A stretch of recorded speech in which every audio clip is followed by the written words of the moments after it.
ഇത് മാസ് മോട്ടോഴ്സിൽ നിന്നാണ് Honda dream യുഗ വണ്ടി നമ്മൾ വർക്കിന് കയറിയിട്ടുണ്ട്. നമുക്ക് അതിനകത്ത് പറഞ്ഞിരിക്കുന്ന വർക്ക് സെൽഫ് ചെക്ക് ചെയ്യുക, അതേപോലെ തന്നെ പെട്രോൾ ചിലവ് കൂടുതലുണ്ട്, മൈലേജ് കുറവാണ് ഉദ്ദേശിക്കണേ, general service, engine oil check ചെയ്തിട്ട് ആവശ്യമെങ്കിൽ മാറ്റാം, സെൽഫ് സ്വിച്ച് ചെക്ക് ചെയ്യുക, അതായത് സെൽഫ് എടുക്കണില്ല. നമ്മൾ നോക്കുന്ന സമയത്ത് സെൽഫ് സ്വിച്ച് ഓൾറെഡി കംപ്ലൈൻറ്റ് ഉണ്ട്, അതിനേക്കാളും ഉപരി ബാറ്ററി ചാർജ് കുറവാണ്, തീരെ കുറവാണ്. അപ്പോൾ അതുകൊണ്ട് നിലവിൽ വണ്ടി സെൽഫ് അടിക്കണമില്ല. അപ്പോൾ ബാറ്ററി 2024 ബാറ്ററിയാണ്, ആമറോണിൻ്റെ ബാറ്ററിയാണ് വണ്ടിയും ഇരിക്കുന്നത്. അപ്പോൾ ഞാനൊന്ന് അയച്ച് ചാർജിലിട്ടിട്ടുണ്ട്. ചാർജിലിട്ടതിന് ശേഷം നമുക്ക് വണ്ടിയിൽ കയറ്റി വെച്ചിട്ട് വീണ്ടും ഒന്ന് ചെക്ക് ചെയ്യണം. വണ്ടിമേന്ന് കയറുന്ന ചാർജ് എങ്ങനെയാണ്, അതിൻ്റെ അളവ് എങ്ങനെയുണ്ട്, ബാറ്ററിക്ക് കപ്പാസിറ്റി ഉണ്ടോ, ഇല്ലെങ്കിൽ ബാറ്ററി മാറ്റി പുതിയത് വെക്കേണ്ടി വരും. അപ്പോൾ അതടക്കമുള്ള രീതിയിൽ നമ്മൾ ബാറ്ററിയിൽ നിന്ന് ചാർജിലേക്ക് ഇട്ടിട്ടുണ്ട്. അത് ചെക്ക് ചെയ്ത് നോക്കിയതിന് ശേഷം അതിൻ്റെ ഡീറ്റെയിൽസ് ഞാൻ പറയാം. നിലവിൽ സർവീസിൻ്റെ ഭാഗമായിട്ട് നമ്മൾ വണ്ടി ഓടിച്ചു നോക്കി വർക്കിന് കയറ്റി ബാക്ക് ബ്രേക്ക് ചെക്ക് ചെയ്യാൻ വേണ്ടി നമ്മൾ അയച്ചിട്ടുണ്ട്. ബ്രേക്ക് ലൈനർ നമുക്ക് ഇതുമ്പോൾ കിടക്കുന്നത് കമ്പനി ലൈനറാണ്, ഹോണ്ടയുടെ ഒറിജിനൽ ലൈനറാണ്.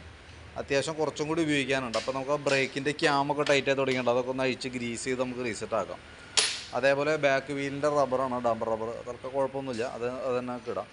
പിന്നെ ചെയിൻ സ്പോക്കറ്റ് നമുക്ക് ഇതുമ്പോൾ കിടക്കുന്നത് കമ്പനി സ്പോക്കറ്റൊന്നുമല്ല, ഒറിജിനൽ സ്പോക്കറ്റൊന്നുമല്ല, വേറൊരു കമ്പനിയുടെയാണ്. അത് തന്നെ ഏകദേശം അതിൻ്റെ ഒരു 80%, 80 അല്ല 90% തന്നെ വലിച്ചു തീർന്നിട്ടുണ്ട്. ഇപ്പം നമുക്ക് വേണമെങ്കിൽ അഡ്ജസ്റ്റ് ചെയ്തിടാം.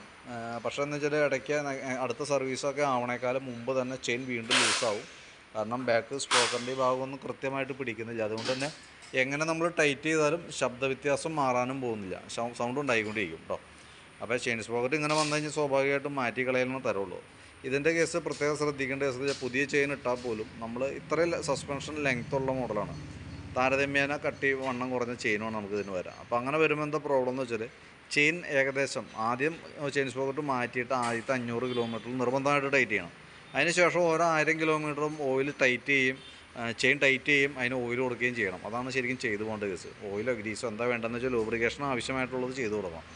അതാണ് ശരിക്കും ചെയ്യേണ്ടത്. അല്ലാത്തത് നമ്മളിപ്പോൾ എത്ര നല്ല ചെയിൻ, കമ്പനി ചെയിനല്ല എത്ര കൂടി ചെയിൻ മേടിച്ചിട്ടാലും വണ്ടിക്ക് നിൽക്കാൻ പോലുള്ള ഓൾറെഡി അത് ഇങ്ങനെ ഒരുപാട് ലൂസായി കിടന്ന് ഓടുമ്പോൾ ഓവർലാപ്പിംഗ് വരും, അതായത് കയറി ഇറങ്ങി വർക്ക് ചെയ്യാൻ തുടങ്ങും.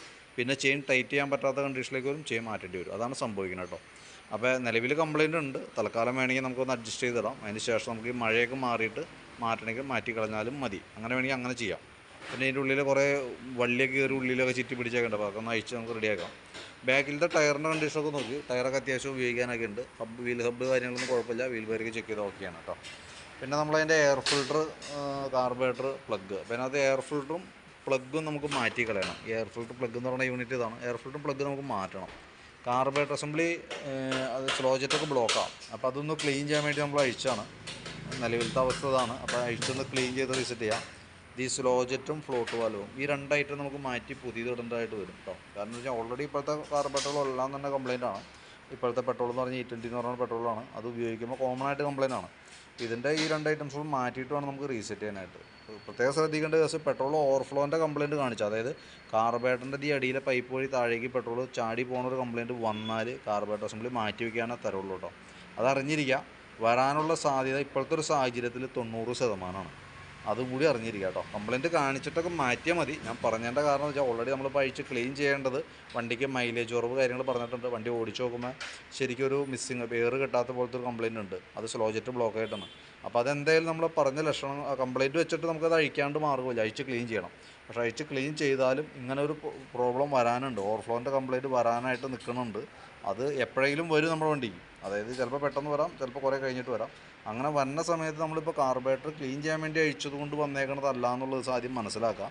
അത് പാർട്സിൻ്റെ കംപ്ലയിൻറ്റ് കൊണ്ടല്ല എന്ന് മനസ്സിലാക്കാം. ഓൾറെഡി അത് വന്നേക്കണത് പെട്രോളുമായി റിലേറ്റഡ് ആയിട്ടുള്ള കംപ്ലയിൻറ്റാണ്, അത് അറിഞ്ഞിരിക്കുക കേട്ടോ. അപ്പോൾ ഞാൻ അതെന്തായാലും ക്ലീൻ ചെയ്ത് റീസെറ്റ് ചെയ്യാം കേട്ടോ. പിന്നെ എഞ്ചിൻ ഓയിൽ മാറ്റുന്നുണ്ട്. ഫ്രണ്ടിലേക്ക് വരുമ്പോൾ നമുക്ക് വണ്ടിയുടെ സ്പീഡോമീറ്റർ വർക്കിംഗ് അല്ല, മീറ്റർ ഈ കേബിൾ നോക്കുമ്പോൾ കേബിൾ ശരിക്കും പറഞ്ഞാൽ നല്ല രീതിയിൽ പിരിഞ്ഞിട്ടാണ് ടൈറ്റ് ആയേക്കണേ. അപ്പോൾ അഴിച്ച് നോക്കുമ്പോൾ അതിൻ്റെ മീറ്ററിൻ്റെ മെക്കാനിസം വർക്കിംഗ് ആണ്. കേബിൾ ഇട്ടാൽ നിൽക്കുമെന്നുണ്ടെങ്കിൽ നമുക്ക് കേബിൾ മാറ്റി തരാം.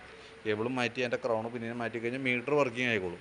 മീറ്ററിന് വർക്കിംഗ് ആക്കിയിടേണ്ട ആവശ്യം എന്താ വെച്ചാൽ വണ്ടിയുടെ ഓയിൽ ചേഞ്ച് വിത്ത് സർവീസ് കാര്യങ്ങളൊക്കെ വണ്ടിയുടെ കിലോമീറ്റർ എത്ര എഞ്ചിൻ ഓടി എന്നതിനനുസരിച്ചിട്ടാണ് നമുക്ക് വണ്ടിയുടെ സർവീസ് മെയിൻ്റനൻസ് ഓയിൽ ചേഞ്ച് വരുന്നത്. അതുകൊണ്ട് നിർബന്ധമായിട്ടും ഈ മീറ്റർ വർക്കിംഗ് ആക്കിയിടേണ്ടതാണ്. അതല്ലാന്നുണ്ടെങ്കിൽ നമ്മൾ ശ്രദ്ധിക്കില്ല, എല്ലായ്പ്പോഴും ഒരേ രീതിയിലായിരിക്കില്ല നമ്മുടെ ഓർമ്മശക്തി. എപ്പോൾ വേണമെങ്കിലും മറന്നു പോവുക, അവസാനം വണ്ടി മേജറായിട്ടുള്ള കംപ്ലയിൻറ്റിലേക്കൊക്കെ പോകാനുള്ള സാധ്യത വളരെ കൂടുതലാണ്. ഫ്രണ്ട് വീൽ ബെയറിങ്ങിന് ചെറിയൊരു പ്ലേ കാണിച്ചു തുടങ്ങിയിട്ടുണ്ട്. കോൺസെപ്റ്റിന് ചെറിയ പ്ലേ കാണിച്ചു തുടങ്ങിയിട്ടുണ്ട്. കോൺസെപ്റ്റ് നമുക്ക് തൽക്കാലം അഡ്ജസ്റ്റ് ചെയ്തിടാം. വീൽ ബെയറിങ് നമുക്ക് വേറെ അഡ്ജസ്റ്റിങ് നടക്കില്ല. വീൽ ബെയറിങ് മാറ്റിയിടാനാണ് പറ്റുള്ളൂ. പിന്നെ ബ്രേക്ക്, ഫ്രണ്ട് ബ്രേക്കിൻ്റെ ലൈനറൊക്കെ നമുക്ക് തൽക്കാലം നമുക്ക് ക്ലീൻ ചെയ്തിടാനുണ്ട്. അത്യാവശ്യം ഉപയോഗിക്കാനൊക്കെ ഉണ്ട്. ബ്രേക്ക് ജാമൊക്കെ ടൈറ്റ് ആയിട്ടുണ്ട്. ഇതുണ്ടാവും അത്യാവശ്യം തുരുമ്പിട്ട് തുടങ്ങിയിട്ടുണ്ട്. അതടക്കം ഒന്ന് ക്ലീൻ ചെയ്ത് ഗ്രീസ് ചെയ്ത് റീസെറ്റ് ആക്കാം. അപ്പോൾ ആ ഭാഗം ഓക്കെ ആയിക്കോളും. ക്ലച്ചിൻ്റെ കേബിൾ, ആക്സിലേറ്ററിൻ്റെ കേബിൾ, 2 കേബിളുകൾ കംപ്ലൈൻറ്റ് ഉണ്ട്. ആക്സിലേറ്റർ കേബിൾ ഓൾറെഡി പൊട്ടിയിട്ടുണ്ട്. ക്ലച്ചിൻ്റെ കേബിൾ ഔട്ടർ വലിച്ചിൽ വന്നിട്ട് ഔട്ടർ പൊട്ടി തുടങ്ങിയിട്ടുണ്ട് കേട്ടോ. ഇത്രയാണ് മെയിനായിട്ട് നമുക്ക് ചെയ്യേണ്ടി വരുന്ന വർക്ക്. പിന്നെ എന്ന് പറഞ്ഞു കഴിഞ്ഞാൽ ഈ പറഞ്ഞ രീതിയുടെ പ്ലഗ് നമ്മൾ മാറ്റിയിടുന്നുണ്ട്. അത് പ്ലഗ് മാറ്റണം എന്തെങ്കിലും നമുക്ക്. കാർബറേറ്റർ അല്ല മറ്റേ ബാറ്ററി നമ്മളൊന്ന് അഴിച്ച് ചാർജിലിട്ടിട്ടുണ്ട്. അപ്പോൾ ബാറ്ററിയുടെ ഞാനിപ്പോൾ എസ്റ്റിമേറ്റിലൊന്നും ഉൾപ്പെടുത്തുന്നില്ല. ബാറ്ററി ചെക്ക് ചെയ്തതിന് ശേഷം ഞാൻ നോക്കി അതിൻ്റെ കംപ്ലയിൻറ്റ് ഈ പറഞ്ഞ രീതിയുടെ പുതിയ ബാറ്ററി വെച്ചതിന് ആ ബാറ്ററി ഫുൾ ചാർജ് ചെയ്ത് വെച്ചതിന് ശേഷം വണ്ടിമേന്ന് ചാർജ് എത്രത്തോളം കയറുന്നുണ്ട്, അത് അതിന് പ്രോബ്ലം ഉണ്ടോ എന്നുള്ളത് ചെക്ക് ചെയ്ത് നോക്കാം. എന്നിട്ടും ബാറ്ററി ഡൗൺ ആയി പോകണം. ടെസ്റ്റിൽ ഫെയിൽഡ് ആവുകയാണെങ്കിൽ പുതിയ ബാറ്ററി വെക്കേണ്ടി വരും. അതല്ലാന്നുണ്ടെങ്കിൽ നമുക്ക് ആ ബാറ്ററിനെ കണ്ടിന്യൂ ചെയ്യാം. ഓക്കെ. അപ്പോൾ ഞാനതിൻ്റെ ഇപ്പോൾ ഈ പറഞ്ഞിരിക്കുന്ന വർക്കുകളൊക്കെ ഉൾപ്പെടുത്തിയിട്ടുള്ളൊരു എസ്റ്റിമേറ്റ് ഇടാം. നോക്കിയിട്ട് ഡീറ്റെയിൽസ് വീഡിയോ സഹിതം കണ്ടതിന് ശേഷം മനസ്സിലാക്കി റിപ്ലൈ ചെയ്യാം. എന്തെങ്കിലും നമ്മളിപ്പോൾ പറയണതിൽ എന്തെങ്കിലും പ്രശ്നങ്ങളോ എന്തെങ്കിലും സംശയങ്ങളോ ഉണ്ടെങ്കിൽ കൃത്യമായിട്ട് അത് വിളിച്ച് ചോദിച്ച് കറക്റ്റായിട്ട് മനസ്സിലാക്കിയതിന് ശേഷം മാത്രം വർക്ക് ചെയ്യാനുള്ള അനുമതി കൊടുക്കുക. എന്തെങ്കിലും ഡൗട്ടുകളുണ്ടെങ്കിൽ കറക്റ്റായിട്ട് ചോദിച്ച് മനസ്സിലാക്കുക. നമുക്കതിനകത്ത് ജനറൽ സർവീസിൽ പുറമെ വന്ന വർക്കാണ് ഈ കാർബറേറ്റർ ക്ലീനിങ് എന്ന് പറയുന്നത് കേട്ടോ. അത് അഡീഷണൽ പേയ്മെൻറ്റ് വരുന്ന കേസാണ്. പിന്നെ ഈ ചെയിൻ സ്പോക്കറിൻ്റെ കേസും കൃത്യമായിട്ട് വീഡിയോ കണ്ടതിന് ശേഷം നോക്കിയിട്ട് റിപ്ലൈ ഇടാം. മാറ്റണോ ഇനി അത് തന്നെ മതിയോ. നിലവിൽ ഞാൻ എസ്റ്റിമേറ്റിൽ ഉൾപ്പെടുത്തുന്നില്ല. ഇത് ഈ രീതിയിൽ തന്നെ സെറ്റ് ചെയ്യണ രീതിയിലാണ് പറയണത്. നേരെ മറിച്ചിട്ട് മാറ്റാനായിട്ട് ഉദ്ദേശിക്കുന്നുണ്ടെങ്കിൽ നേരിട്ട് കോൺടാക്റ്റ് ചെയ്തോ. അപ്പോൾ എന്നിട്ട് മാറ്റണമെങ്കിൽ ആവശ്യപ്പെടാം, മാറ്റാം. അപ്പോൾ ഞാൻ എൻ്റെ ഒരു എസ്റ്റിമേറ്റ് പറയാം കേട്ടോ. അത് എത്ര ചിലവ് വരും എന്നുള്ള ദിവസം അതിൻ്റെ എസ്റ്റിമേറ്റ് കൂടി ഇടാം. ഓക്കെ. എന്തായാലും വീഡിയോ കണ്ടതിന് ശേഷം നോക്കിയിട്ടൊന്ന് റിപ്ലൈ ഇട്ടാൽ മതി കേട്ടോ. അതനുസരിച്ചിട്ട് ചെയ്യാം.